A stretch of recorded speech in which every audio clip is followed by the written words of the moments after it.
Hey, everybody, and welcome to A Balanced Life with Dr. Jacquie here at Black Star Network. Each and every week, we're bringing you content, communication, dialogue, ways to engage with yourself and others as it relates to how to live a balanced life. Of course, we know living a balanced life isn't easy because there are so many things that are consistently jockeying for position in our lives. But today, we're going to spend a little time talking about what it means to balance our behaviors. As we are moving about in our spaces, as we're headed out to the grocery store, time at the salon, going to look at houses, cars, shopping, even spending time in our social organizations, we are discovering that maybe we stepped out just a little bit too soon. I have to tell you, during the pandemic, I spent a lot of time by myself, so I got to know me better. So I'm hoping that as we communicate and talk, that you'll be able to discover some things about yourself that say, I'm really ready to get out and about. I'm prepared to start being more social. I have, a little bit of capacity, now to do more. I didn't say go out and be extra. I said go out and do more. Today, I am joined with our subject matter experts, Dr. Tierney and Stacey Owens, who are going to talk to us about all these various stages of growth and development that help us move into adulthood a little seamlessly. Hey, ladies. Hey, Dr. Jacquie. I'm excited that you guys are here because as we talk about attitude and behavior, one of the phrases that I have to admit I need to stop saying is y'all need to grow up.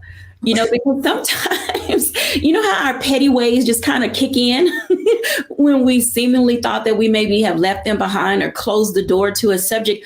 Oftentimes, petty Patty has a way of kicking in. And I want to start with Dr. Tierney as we talk about some of our petty ways. Talk to us, Dr. T. You want me to tell my petty ways? Oh, you have some petty ways. You give me some. Here we go.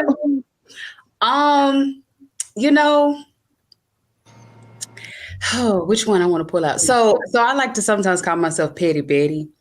And I have to check Petty Betty, sometimes because a lot of times the thing that gets me in trouble in my pettiness, this right here. So somebody might say something slick and I always got a petty comeback, a slicing comeback. And so I have to check my mouth because my mouth is where I will get real petty, real fast, and the reason I had to check it is because I recognize like when I was younger, I was always that friend that everybody would say, hey, call Sprint for me. And, because they did this with my cell phone bill or call these people, and by the time I got done, you had free minutes, you had, some extra stuff because this was just slice and dice, like no other. And so I had to recognize like that is not the way. It's a gift of mine, clearly, it's a gift of mine, but I was using it in the wrong way. And so sometimes when that wrong way wants to come out, it wants to come out in a petty, slicing, kind of cutting type of way. So I have to like check my mouth and be like, Petty Betty, shut up. Petty Betty, we're going to put her on pause. All right, Stacey.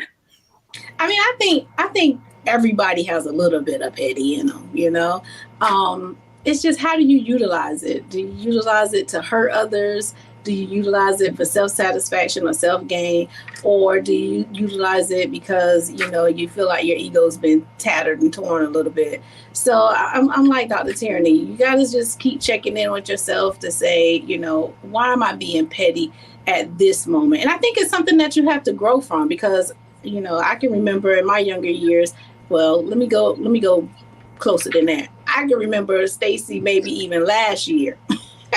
That if you did things, it could be something simple that just sort of was nagging or aggravating to me, and I wanted to just give it back to you in a petty way. It would be quick for me to just go and quickly throw something at you, just being petty. It didn't even really matter. It was just you was on my nerve, and I wanted to get you off my nerve. So I think pettiness is something that we all carry. It's just make sure that you carry it well and you don't use it to intentionally hurt. Now, you both bring up something very interesting because sometimes pettiness turns into payback. And I think that's where we see these behaviors from when we were younger. We were allowed to get away with things and they sort of carry over, if you will, into our teenage years, into our young adulthood, and into adulthood. How do you keep pettiness from becoming payback?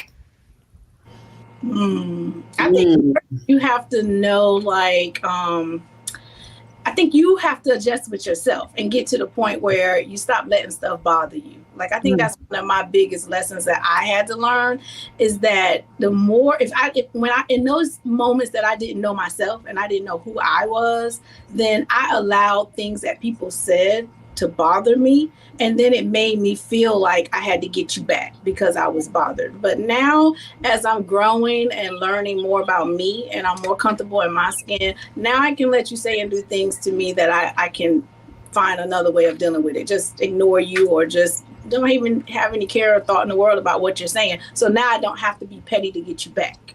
So Yeah. And I totally agree with that. So you took it back to the younger years and some of these behaviors or these tendencies and patterns that we see now playing out as adults, they absolutely do start in our younger, years. And so the thing with my mouth, it started definitely when I was, a child, and my aunt, the aunt that I was just talking about last episode, she had this way of whenever I would do something or say something, if, to an adult sometimes, and just my ignorance and not, not knowing whatever came up, came out, or even to my younger cousins, she would sit me down and ask me, why did you do that? Why did you say that? Or what did that make you feel? To start that process of me being more introspective, instead of just external and this is what I did because I did it. Or, she would stop me and say, okay, well, how do you think that made them feel? And so she made me first think about what I felt and then to think about what the other person, felt. And so doing that introspective work very early on before I even understood what introspective was, that carried over into my adulthood, so that when the pettiness wants to come up, I can almost hear my aunt saying, okay, what are you feeling? Why are you thinking that? What is going on, and how would that make that other person feel, or what damage could that ultimately do to the relationship, to the friendship, or to the business deal, or whatever, it is. So that's how we kind of can curtail some of that pettiness. It's just by being more introspective. When you both talk about the things that you've stated, something that popped to me was naivete. And oftentimes people are just naive as to when they're being taken advantage of, when they're popping off at the mouth. At what age does that no longer become acceptable? I mean, some people are just naive because they've been sheltered all of their lives. They're just things that they do not know. But there are other times I think that I've seen people use that as a way to be manipulative. Talk for a minute about naivete and the role that it plays in helping us mature. Stacey. Oh man, I was going to say, can we put a number on that? Because I've seen some pretty older adults that are still very naive. And I think it comes from a little bit from experiences and a lot from, did you learn how to regulate your emotions? And did you learn how to tap into just learning how to be social with others? So I think it starts with the experiences and the environment that you come from. I don't know if I would put a number on it because, man, I still see some 50-year-olds that's still pretty naive if you haven't done your self-work. I agree. I was going to say the same thing. I don't know if there's an age where we would say, okay, this is where it stops or starts, But in addition to what Stacey was saying, I would add, what is your responsibility level? There was something that my mom used to always say, if you want this level of responsibility, then you got to come to the table correct. You got to pay the cost to be the boss, So when we're talking about, different levels of leadership, different levels of responsibility, if you're trying to get that promotion on your job and you want to be the supervisor or the manager over a team, then some of that naivety that you may have, about life, work environments, you can't hold on to that and then be an effective leader. So along with exactly what Stacy said, we have to also look at our responsibility level, and that be an indicator of, okay, when it's time to grow out of those, things like the Bible said, when I was a child, I thought as a child, I spake as a child, I act as a child. But when I became a man or a woman, I let go of childish things. As you get that responsibility level, that maturity level, you have to let go of those childish things, that naivety. When we come back after the break, I want to talk about those things for just a moment, because not only do people find themselves in situations, of being naive, they also find themselves in situations of being vulnerable. And oftentimes our stages of development, our psychological maturity, our physical maturity don't always match up. I know I can hear you guys saying this. They act like they're 15, but they're 35. She acts like she's 21, but she's only 12. There are times in our lives where we grow into stages because of life and experiences. When we come back, we'll talk about how do life experiences challenge us to hone into proper behavior, but then begin to let go of other behavior. We'll be back after the break.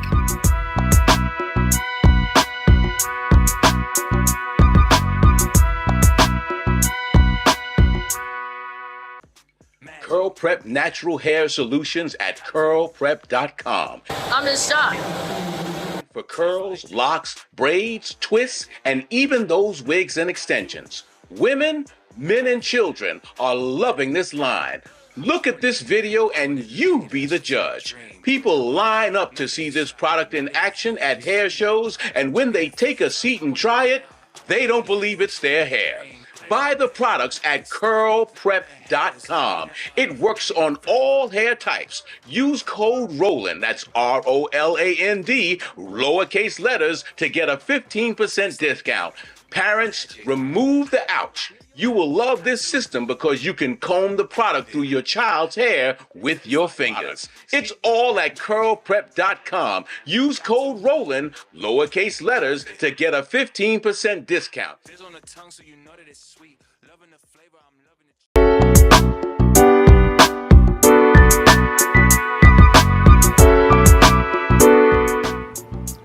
Welcome back, everyone, to A Balanced Life. And we're talking about what it looks like to balance behavior. Oftentimes, we let our children do whatever they want because, honestly, parents are afraid of their children. They're afraid that they'll yell, they'll kick, they'll scream, and there are even children that fight back. And so with that, we want to make certain that we're in this space that as adults, we're able to not only check other people, but be able to call out behaviors that are not appropriate in various settings, allowing ourselves to really establish a baseline community-wise, culturally, to say that at a certain age and stage of growth and development, we should be seeing certain things. I want to bring our guests back in because as we're engaging in this conversation, I identify and recognize that, we usually say that when a person is 18 years old, we consider them to be grown. But at the end of the day, they're not fully equipped for the ways of this world. Stacy, talk to us a little bit about stages of growth and development and when you start to see signs of readiness in elementary and middle school and then high school kids. Again, those ages and stages comes with experiences. I can see some elementary kids. I can go down there right now and pull some of my kindergartners who act just like old women. It's like they've so been here before, And you can tell that they're heavily influenced by their grandmothers in the home and so forth and life experiences. I have some middle school children who have been put in the role of the parent. And so because of that parentification, they have learned and seen more than they should have at the age that they've seen it. And so they are pretty much, they can raise a child, take a job and do whatever because their life circumstances have put them in that position to have to step into the place or role of someone else's. And so, it made them learn things a little faster. And then I can go find you a third grader who parent don't let them do nothing, don't let them eat, drink, everything. They hold their hand to do everything to do. And so when it comes time to think, they may not be meeting the learning targets or the developmental targets that they should be at because someone is holding on to them for their personal whatever reasons. And then I can take it personal to my son. I mean, my son was misunderstood when he was younger. He's 30 now, but he was labeled with ADHD and all those kind of things. And his executive frontal part of his brain matured much slower. So now as a 30-year-old man, who's getting ready to graduate from college in a couple of weeks, but he was one at 18 where my daughter was able to go to college and do everything on her own. He struggled with that. He wasn't, developmentally ready for it. It took him a little longer and a little harder to learn those life lessons. What kept him above water, though, is the structure that was provided, along with allowing him to take a couple of hard hits so he can be bumped back into place, but then keeping, your arms around him enough so that he didn't go too far to the left. And so now you can see him growing into that manhood. So really, it just depends on life circumstances and what is around your table that can help you move through your developmental stages. It definitely don't always fit the way the psychologists and all have made those nice little fancy charts that say you should be doing this by the age of 2 and 3 and 4. That don't always work in some cultures. I think you bring up an excellent point, because oftentimes we do have to kind of go off script. Some people, live by the book. What did the TV person say? Let me call WebMD, this, that, and the other. And sometimes we have to just step back and look at our own life situations and say, how do I balance the space that I live in? Dr. Tierney, talk to us. So one of the things that, as you were talking, that really came to the forefront, something that I see a lot with parents with small children, when they'll do little things or snatch, their friends' toys, or, these little antics, the parents, oh, isn't that cute? Oh, that's so cute. No, that's not cute. That's not cute at all. So a lot of the things that we're seeing very early in children, a lot of times we'll think like, oh, that's just cute. Oh, they just a baby. Oh, and that's not just not enough. No, it needs to be addressed, right then when you're starting to see these patterns of the selfishness, of the pettiness. We have to address those things and not just say that they are cute just because it's in a little person. Because remember, that little person is going to then turn into a big person that's still petty, that's still selfish, that's not compassionate, that want to cuss everybody out when they don't get their way, that's still going to throw tantrums on a bigger scale, So when we see those things happening in youth, and my grandmother actually had this thing where she had a lot of she still does, has knickknacks, on her tables. And when someone would come over, my aunt or uncle with their new baby, and the baby's a toddler and want to start doing the reaching, my grandmother did not move not one knickknack off of her table. She did not, well, granted, this was some in the 80s, so childproofing the house wasn't really a thing back then. But, you know where I'm going with this. But she did not just overly childproof the house, because in her method was, you can train that child to know what to touch, what not to touch, where to go, where not to go. If you overly baby-proof the house and overly, then how are you training them? Then they have to then live a life where you're constantly making it smoothing the way for them. You're constantly making a way for them to not touch the things, instead of training them to have some sense of self-control. And that's really what it comes down to, the self-control. When are we teaching our children to start exercising some self-control? And if you're starting to teach that lesson at 10, 11, 12, sugar, that's too late. That lesson starts early, when little Jimmy and little Susan want to start reaching for the knickknack on the table, helping them to understand that you can't have everything that you want, and everything is not cute.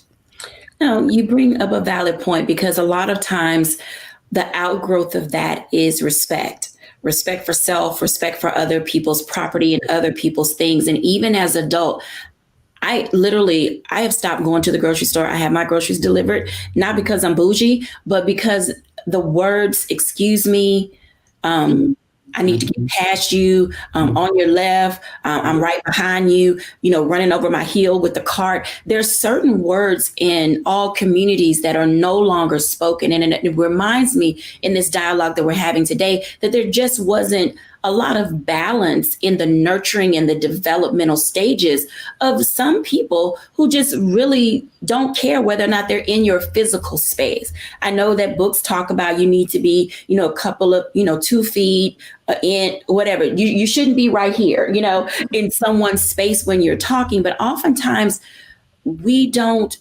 carry over habits, behaviors in all places. The same way we talk to each other, in the park is not the same way we communicate with each other at the water cooler. How do we help community understand respect of space? Because I think that's a part of behavior that gets challenged a lot. And then people get irritated, like, oh, why are you up on me like that? And we hear all of these types of conversations in various environments. And we often wonder what triggered the response, but also what enacted the behavior. I think if I can jump in here, I think it comes back to that sense of entitlement and selfishness and self-centeredness. If going back to the example I gave with my aunt, after she had me walking through, okay, what made you say that? What were you feeling? Now think about the other person.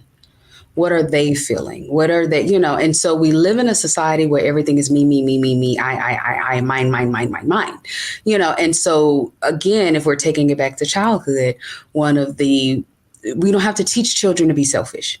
You surely didn't have to teach me to be selfish. I'm an only child. So I was quick to say mine, no, gimme, And so if we're not being intentional of teaching our children, our teenagers, our adolescents to be mindful of other people that are in our community, that other people matter, what are their feelings, what are their experiences, and we're totally being self-centered and selfish in our way of how we view the world, then of course, when I'm in the grocery store, you're in the way of me getting my green beans off of this shelf.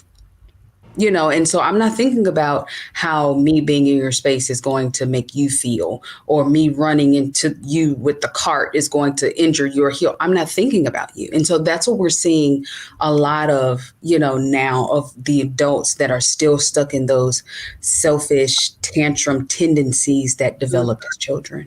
I want to add on to that because, you brought up a topic when we were talking about tantrums and how your aunt or your grandmother didn't, move anything. I think part of that entitlement too is when we are specific about teaching people how to recognize their feelings and then regulate their feelings within themselves and not expect for somebody else to do the regulating for you. Because as an adult, what those tantrums become is rageful. Yes. That emotional outburst. They start having those meltdowns, even if it's a silent meltdown where you're stomping and pouting and ranting and raving and insulting people. And you see a lot of that going on in a lot of the videos and stuff that's being, displayed through social media. And you're like, well, why are you there? What made you so upset that put you to the point where you had to go into a full out adult emotional meltdown? And so I think the lacking of teaching people that it's your responsibility to self-regulate because nobody owes you nothing. And then on the flip side of that, being able to confront, like, I'm the queen of confrontation. Like, I'm gonna take all the smoke, and not in a negative way. But if you come to me with some madness, then I have a responsibility to try to talk to you or say something to you about how you're impacting me. We just don't need to brush over some stuff. But of course, when they're in the rage mode, you can't really engage in those moments. But if you're close enough to my circle and I'm gonna see you again, I need to let you know that wasn't cool and how we need to move forward with that. Absolutely.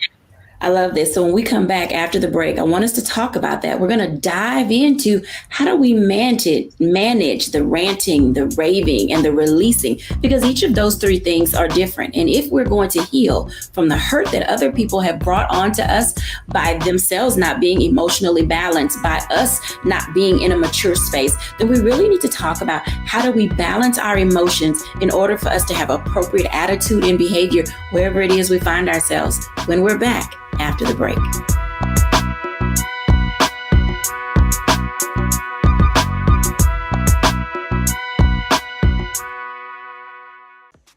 Curl Prep Natural Hair Solutions at curlprep.com. I'm in shock.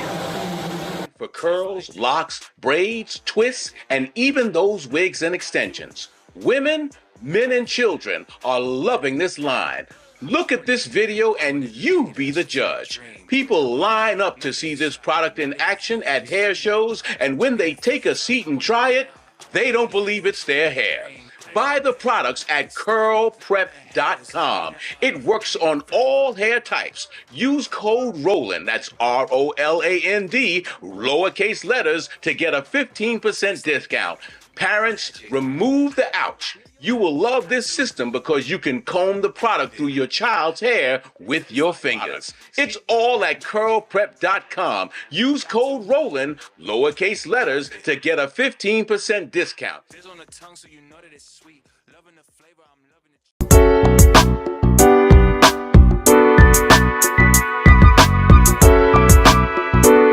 Welcome back, everyone. As you can tell, Petty Betty, Petty Patty, and all her friends have come to the place in life where they're able to say, I identify me as an individual who is growing, who is maturing, who's looking, as Dr. Tierney would say, leveling up my attitude and my behavior as it relates to how I engage with other people, how I approach situations and circumstances in my life.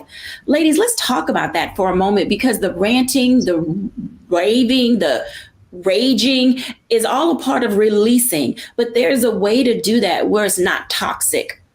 Let's talk about toxicity for a moment, because there are some times where we have to really be able to say, I need to mature. I need to level up in my attitude. I need to level up in how I approach things. Dr. Tierney, share with us, what does it look like to be able to release ourselves from those things that have hemmed us up, that literally people have stepped on my heels, people have talked to me crazy, I've been irritated all day. How do I get myself back to balance? First thing is just to focus on self. A lot of times we get stuck because we're overly focused on what they did. What they said, what they did, how they did it, they came to me, how dare they. We need to take our eyes off of them and put them onto ourselves. First and foremost, through the process of forgiveness. We have to forgive them. We have to release them from whatever it is that they did, so that not for them. This is not a past. This does not make what they did okay. This does not excuse them at all. By forgiving them, you are giving yourself the gift of freedom, so that you're not replaying and reliving everything that they did over and over and over again in your head, because they are taking up space in your head and your heart that's keeping you from moving forward, that's keeping you raging, that's keeping you ranting, all because of what they did. So the first thing we have to do is release them, forgive them. Then we have to look at, okay, what is it that I want to feel? How do I want my days to go? What is it that I want to do or to manifest in my life? That's where you then put your focus there and look at, okay, what behaviors are conducive to that and what behaviors are holding me back from that.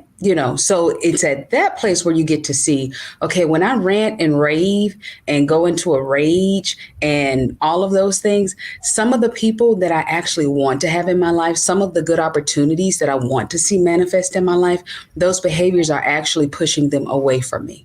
Because ultimately, if you rant and rage and do all of that, that's your prerogative. But it is also my prerogative to decide how I want to interact with you at that point.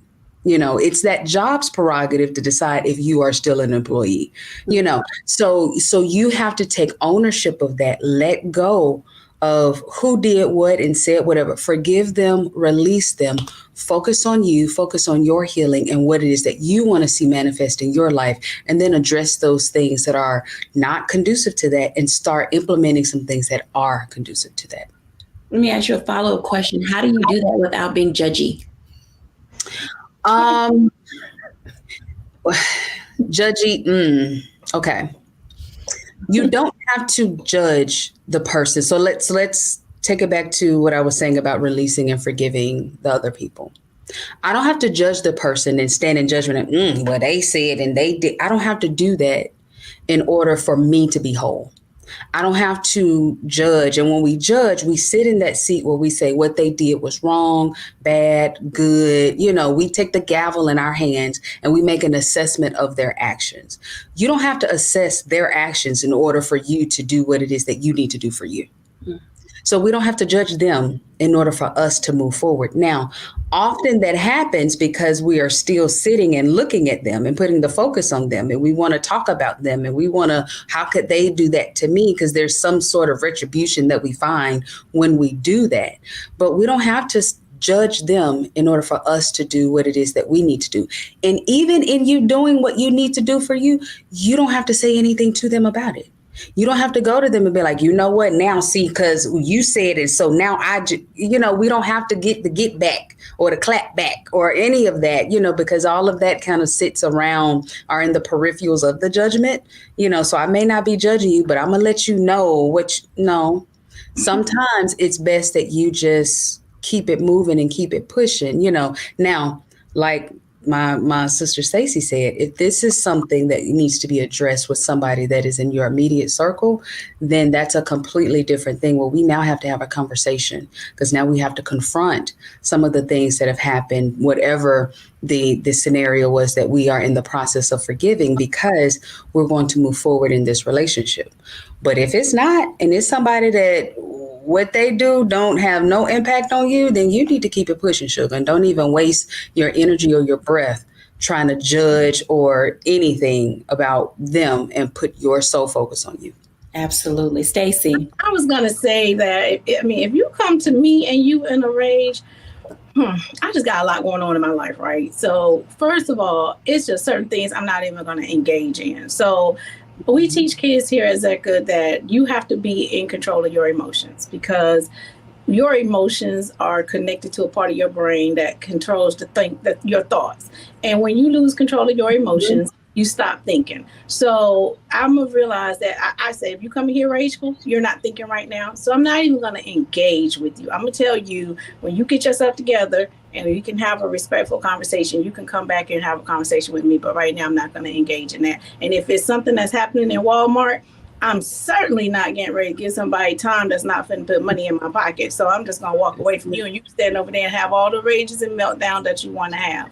The second thing I don't do is I don't take any of it personal, because your meltdown and whatever is going on with you, for you to communicate in this way, has everything to do with you. And if I make that about me, then that's going to, harvest some time with me that's going to take away and waste my time. So I don't take anything personal. It might be just the moment you're going through. I don't know what happened to you moments before you approached me or moments before I came into this space of this rage. So I'm always thinking about safety first. I got to keep myself safe.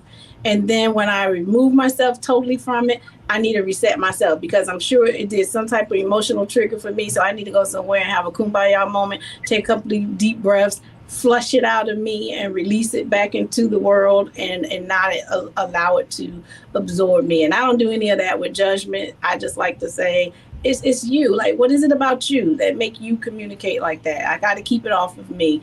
And then I might give a 30-second thought to, is this person dealing with PTSD? Is it some type of mental illness? But, we tend to throw mental illness lightly now. Every time somebody's doing something that they can't regulate their emotions, we like people that has a mental illness. And all of this is not a mental illness. Some of this is your need to just learn how to control your emotions. Mm-hmm, mm-hmm.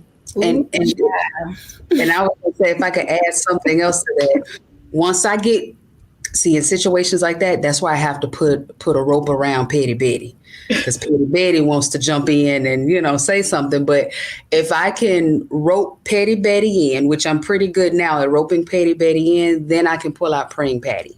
Mm-hmm. And I will walk away from the situation and say, okay, well, Lord, just cover them, because I don't know what's going on, but Lord, you do, and praying for them, because it could be a mental illness. It could be that they had a bad day. It could be that their life is falling apart and in shambles, and so making sure that I pause me long enough to pray for the person, even if I don't know them, as I'm, moving on with my day, and not let Petty Betty jump in and, add to it. Oh, there are definitely times where we're able to upset our own apple cart. I literally just was reading a quote yesterday, and it said, how a person treats you is their karma. and how you respond is yours. And I think that as we're discussing and dialoguing, we have to be in that space of being careful and cautious with how we treat people, definitely for our own safety. I will say this pandemic, I think we're all triggered by 1,000 things, and we just never know which day we're going to literally fly off the handle, or someone next to us is going to fly off the handle, or someone is, you're on the highway and then someone, road rage begins to happen for, someone's following you, or, peering into your car, looking at you when you get to a stoplight. There are just so many things that are happening today that we just don't fully understand or comprehend. So the goal of our conversation today in this show specifically is to help us manage and balance those things, because oftentimes we can put ourselves in harm's way. When we come back after the break, I want to have just a little bit of insight from our guest today related to where do we go from here? We've talked a lot about what it looks like to self-assess. What are you doing? Why are you doing it? And how is it impacting you?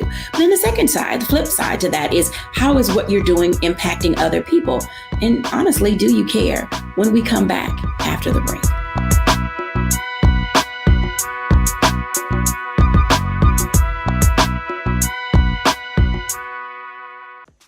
Curl Prep Natural Hair Solutions at curlprep.com. I'm in shock.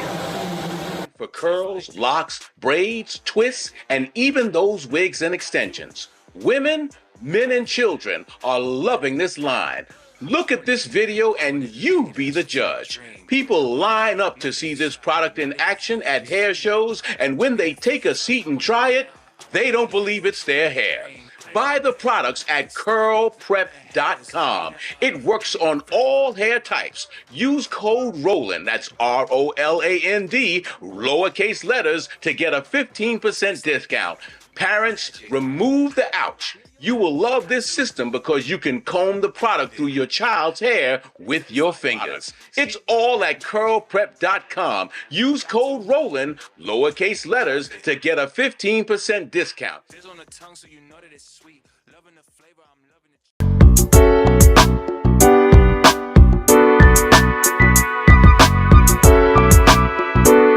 Welcome back, everyone. Tips, tricks, hacks, self-help, call it whatever you want. When we are here at A Balanced Life, we are designing what we do to really tap into how do we become better. Stacy and Dr. Tierney are here today to guide us through some of the things that we may not identify and recognize as habits and behaviors that set us off. So I want to invite them in to talk to us just a little bit about how do you put a pin in it. As Dr. Tierney says, take a beat. As Stacy says, pause. How do you know when to check yourself? Jump right in. You keep dealing with the same thing the same way, and you keep having the same issues with people, and the only thing that hasn't changed in those circumstances is you, then now you need to check in with yourself, because everybody that you engage with and interact with is not going to have the same identical problem. So it might be something in your character that's lacking that you need to adjust, and you keep getting this life test by people coming into your life triggering those moments. Yeah, I was going to say similar, in all of our interactions that we have in life, we are the common denominator in all of them. So if you're finding a repeat issue or a repeat feeling, and sometimes, unfortunately, we don't know that it's something that we need to address until after the trigger or after the meltdown, but instead of brushing that thing under the rug or just saying like, oh, well, it's all right. Well, I'm over. I'm good. Take a minute to really, again, I go back to my aunt. Hey, Stephanie, I go back to her and say, okay, what was that? Why did you feel that way? What was going on, that led to that? Just asking yourself those questions and doing that introspective work can help you to figure out what's really going on with you, to really start seeing where you need to put a pin in things, or if it's some situations that you need to not engage in anymore, or some people that you need to not engage with anymore because those things or those people or those situations are bringing out, the worst in you and not the best in you. want to ask Stacey a question because oftentimes we see these building blocks in our lives. Stacey, when you're working with children, there are some habits, some things that we should do in all stages of life. So when a child is with you from kindergarten, middle school, high school, and into young adulthood, what are some things that you should see in life that stabilize us from childhood to adulthood, that we should really say, I'm going to pack this in my balanced living toolkit and I'm going to carry this along with me throughout my days? Responsibility. Like, can you take responsibility for what you've done? Can you take responsibility for the actions that or the choices that you made? I think we do kids a disservice when they make a choice that causes an adverse reaction and then we make excuses for them and give reasons to why they did it instead of holding them accountable to taking responsibility for whatever the action they've done, even if that action resulted into failure. I think teaching kids early that it's okay to fail, that it's okay to not do everything right, and that you should, give appropriate feedback to the failure and help them think through, help them develop that growth mindset where they can recognize I didn't do my best at that, but here's some feedback that I can listen to and help to improve. That helps me take responsibility. That helps me, see how I can always grow from one moment to the next. And it just that's that one thing that you want to take into your adult life, that, hey, the world don't owe you anything. And when we don't do that, we set them up for failure to the point where they can't grow from it. And then they become unemployable. Then they blame everybody at the job for the reasons why they can't come in and make good decisions. So teach kids how to take responsibility. I love that R word, responsibility. Dr. Tierney. I'm going to give you two. I'm going to say compassion and forgiveness. Teaching children very, very early, right along with that responsibility and accountability piece, teaching children very early to see more than just themselves. To have compassion for others, to not be so self-centered that the only thing that they are preoccupied with is their toys, their good grades, because then it turns into, okay, well, my plan, my business, my pain, it turns into that we're feeding that me, my, and mine, and right along with that compassion piece, teaching children forgiveness very early. That when someone takes their toy in the sandbox or pushes them off of the side or whatever it is, even all the way down to the bullies, teaching them forgiveness very early so that they are not continually tormented by whatever happened, to them, that they're not carrying that throughout their lives, that they learn how to forgive quickly so that they can then move on, with their lives.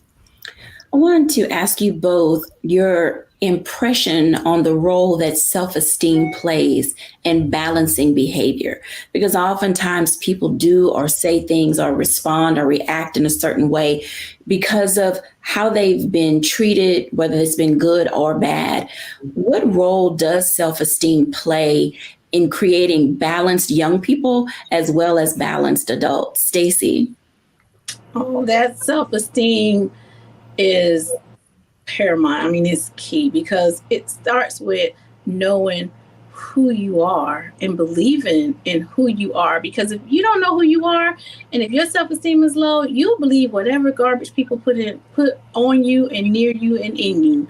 And so I have a girls group that we work with here at the school called Pearls, and we spend a lot of time working on helping them to build their self-esteem. One, starting with knowing just historically what is the plight of an African-American female, because this group is primarily African-American females. And we teach them that historical perspective to show what started to pour into who you are from the beginning. And then we talk about how you should take pride in yourself and believing in yourself, because your behaviors are impacted when you have low self-esteem and you don't see yourself as doing anything, then you won't do anything.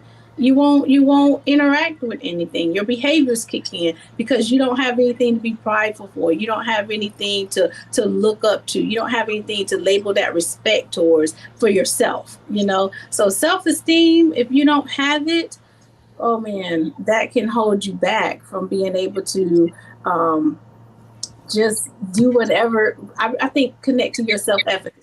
It'll hold you back from believing in what you're able to bring to the table. So we got to put this self-esteem, build that in kids very early. Dr. T. Absolutely. So I'm reminded of something that Joyce Meyer often says: hurt people hurt people. So when our self-esteem is low, then we are hurting, on the inside, in our view of ourselves, what we think we are capable of, our own insecurities. So when our self-esteem is low, how we treat ourselves is how we're going to treat other people, and this is very evident in children in terms of the bullies. Oftentimes, if you find bullies, they're not very confident kids. They come from, difficult backgrounds often, or they have a parent that's, demeaning them. And so then they go and bully, a child to replicate the things that they're seeing to help them feel, to feel better. So when we're talking about this self-esteem piece, we can also look at it from that behavioral piece of whatever your self-esteem is, it's going to impact your behavior. It's going to impact the behavior of your children. So making sure that not only do our children, feel esteemed and they feel secure and they feel confident, but that also our teenagers and our adults, are feeling that way as well. And if you find that you are feeling insecure, we all have insecure moments, but if you're finding that more often than not, you're feeling less than, you're feeling like you're not enough, you're feeling insecure, then this is where I absolutely would tell you to seek the professional help of a coach or a therapist, because we have specific tools that can help you combat those insecure thoughts, those feelings of fear and lack that you have, so that you can build your confidence, so that you can move through life in a confident way, feeling esteemed.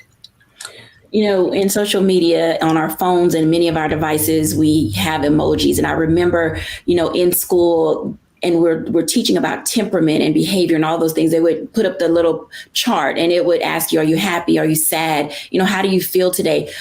Why is it important to gauge your feelings? And for our audience who's watching, find your emoji. How are you feeling? Sometimes you need to do a self-check. Why is it important for us to gauge throughout the course of the day how we're doing? Because how you wake up in the morning may not be where you are at midday, and then may not be where you are in the evening. And then whatever either of those are carries over sometimes into the next day, giving us, feelings of apathy or empathy or sympathy, or, feeling in some ways that we are just not capable. Why is temperament important in who we are and what we do? Stacey? I tell my teachers every morning when the kids come in, we use something very similar to that. They have to check in, whether you use an emoji, whether you use Jamboard or something where you're able to have kids to state how they're feeling at that moment, right? Because 1,000 things can happen at home before you even get on the bus to come to school. And your mood regulates your thoughts and your behaviors. So if you come to school upset, and no one knows that, you had something happening to you before you even got to school, now you're not doing your work. Now you're not being productive. Now you're not being able to learn how to be a productive citizen. So we start dealing with issues that really ain't even the real issue. Something quick happened in the class and everybody assumed that that's what got you in that space when it really isn't. So checking into your emotions help you to recognize your triggers. And you're right. You should check in throughout the day, because your mood can go from happy, sad, mad. All of this is experiencing within the day. And at the end of the day, all of that is impacting the next thing or the next decision that you're having to make or the next task you're having to complete. And that's going to impact the quality of that decision or the quality of that task. So the only way you're going to regulate that so that you can stay productive is to be that in tune to, I was happy a few minutes ago and then this happened and now I'm feeling a little sad. Do I need to stay there though? Because if I know this was what made me sad, then I can put another way of reacting to it when it comes down my path again. So now it's not making me sad. So that is the key to regulating yourself so that you don't get stuck. I think we get stuck when we stop checking in and knowing how we're really feeling and why we're feeling like that. So check those emotions all day until you go to bed. All day. Absolutely. And let it inform what you do. So if I know that I'm in a funky space, then I know I need a minute. I need a timeout. I need a pause, before I go. And I don't care what may be scheduled or planned, or, I may take that 5 minutes before I walk into whatever that thing is, because I know that if I walk into it with this funky headspace, then whatever it is, it's not going to turn out the way that I ideally want it to be. And this could be professional. This could be personal. This could be a conversation. This could be, a party. This could be anything, so making sure that you're touching in with yourself, it helps to make sure that you are interacting with individuals, with situations in the way that you would like to, that you're showing up as your best self. And if you are in a space where you can't show up as your best self, that's when it's okay. Well, guys, I don't think I can go. I need to sit down. I need to quarantine myself, before I, be triggered or any of those things. It's totally okay to decline the invitation. It's totally okay, to not go and take a minute, for yourself. So making sure that you are allowing the information that you receive as you're assessing, where you are and assessing your emotion, allowing that information to inform how you move throughout your day. When we come back after the break, I want to give my reflections.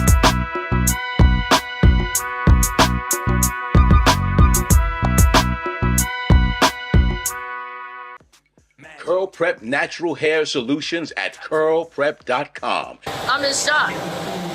For curls, locks, braids, twists, and even those wigs and extensions. Women, men, and children are loving this line. Look at this video and you be the judge. People line up to see this product in action at hair shows, and when they take a seat and try it, they don't believe it's their hair.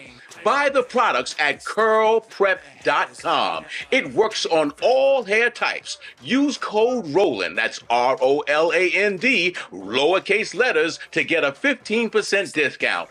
Parents, remove the ouch. You will love this system because you can comb the product through your child's hair with your fingers. It's all at curlprep.com. Use code ROLAND, lowercase letters, to get a 15% discount.